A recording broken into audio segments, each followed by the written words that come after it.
Өткен сенбіде ауыл дәмін татқысы келген халық табыс коммуналдық базарынан табылды. Әсіресе ақтөбеліктер мұнда жаңа сойылған мал етін молынан сатып алды.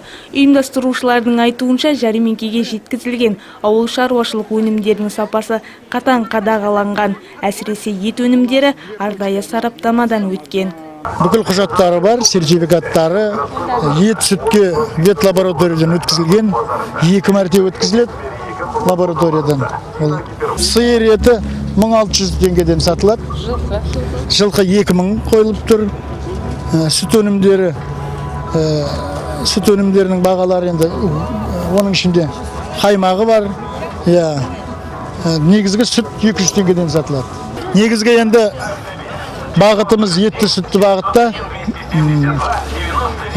Ет сүт нарық бағасынан 10-15%-ға төмен сатылып жатыр. Алайда құжаты жоқ саудагерлер де табылды. Бар.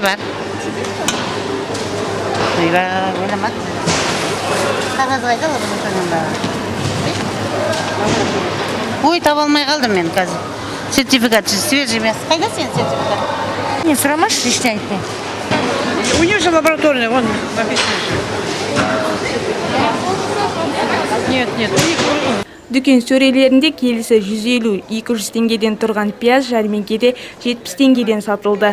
Картоптың келісі 85-120 теңге, сәбіз 125 теңге. Жұмыртқаның бірінші санаттың бір данасы 34 теңге болса, ал екінші санатты 31 теңгеге саудаланды. Сүт өнімдері литріне 200 теңгеден, ірімшіктер килограммы 600 теңгеден, сол сияқты ешкінің сүті бар, жаңа өтіп кетті 500 теңгеден сатты. Литрін өте арзан бағада өтті.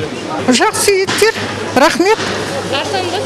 Да, специально мен келіп тұрмын, сол арзан ет алайын деп, жақсы еттен алдым мен.